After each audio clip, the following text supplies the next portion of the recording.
জুলাই আগস্টে সংঘটিত মানবতাবিরোধী অপরাধের মামলায় ক্ষমতাচ্যুত প্রধানমন্ত্রী শেখ হাসিনা, সাবেক স্বরাষ্ট্রমন্ত্রী আসাদুজ্জামান খান কামাল এবং সাবেক আইজিপি আবদুল্লাহ আল মামুনের রায় ঘোষণার তারিখ আগামী ১৭ নভেম্বর নির্ধারণ করেছে আন্তর্জাতিক অপরাধ ট্রাইব্যুনাল।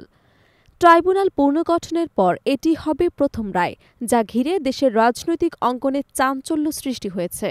২০২৪ সালের ৫ আগস্ট ক্ষমতাচ্যুতির পর থেকে কার্যক্রম নিষিদ্ধ আওয়ামী লীগ ও তার সহযোগী সংগঠনগুলোর পক্ষ থেকে বিভিন্ন স্থানে ঝটিকা মিছিলের চেষ্টা দেখা যায়। তবে শেখ হাসিনার রায় ঘিরে এবার প্রথমবারের মতো লকডাউন ঘোষণা করা হয়। লকডাউনের পর রাজধানীতে শুরু হয় ধারাবাহিক সহিংসতা, ককটেল বিস্ফোরণ এবং অগ্নিসংযোগের ঘটনা। শুধু ১০ থেকে ১৫ নভেম্বর পর্যন্ত ঢাকায় অন্তত ১৪টি যানবাহনে অগ্নিসংযোগের ঘটনা ঘটেছে। শহরের বিভিন্ন এলাকায় ককটেল বিস্ফোরণও লক্ষ্য করা গেছে। আইনশৃঙ্খলা রক্ষাকারী বাহিনী বলছে, এসব হামলার সঙ্গে নিষিদ্ধ ছাত্রলীগ এবং আওয়ামী লীগের নেতাকর্মীরা জড়িত। ফলে রায় ঘোষণার দিন ঘিরে রাজনৈতিক অঙ্গন কোন দিকে যাবে তা নিয়ে বাড়ছে বাড়তি উদ্বেগ। বিশ্লেষকদের মতে, পরিস্থিতি আরও অস্থিতিশীল করতে দলটির একটি অংশ বিপুল অর্থ ব্যয় করছে।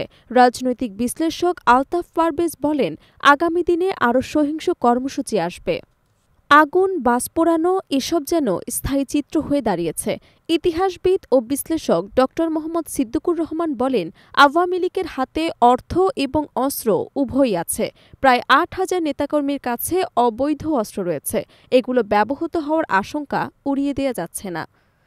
তিনি আরও বলেন, রাজপথে পিটিয়ে মানুষ হত্যার ঘটনাও আমরা দেখেছি। সাম্প্রতিক অতৎপরতা জাতিকে গভীর সংকটে ফেলছে। এই পরিস্থিতি মোকাবিলায় আইনশৃঙ্খলা বাহিনীর কঠোর ভূমিকা প্রয়োজন। বিশ্লেষকরা মনে করেন, ১৯৯৬ ও ২০০৬ সালেও আওয়ামী লীগ এ ধরনের সহিংস কর্মসূচি নিয়েছিল। বর্তমান পরিস্থিতিতে সেই ধারা আবারও পুনরাবৃত্তি হতে পারে। ট্রাইব্যুনালের অন্যান্য মামলার রায়ও শিগগিরই ঘোষণার অপেক্ষায় আছে, যা রাজনৈতিক উত্তেজনা আরও বাড়াতে পারে। পাশাপাশি ত্রয়োদশ জাতীয় সংসদ নির্বাচন ঘিরেও শুরু হয়েছে প্রস্তুতি, যা উত্তেজনাকে আরও তীব্র করছে।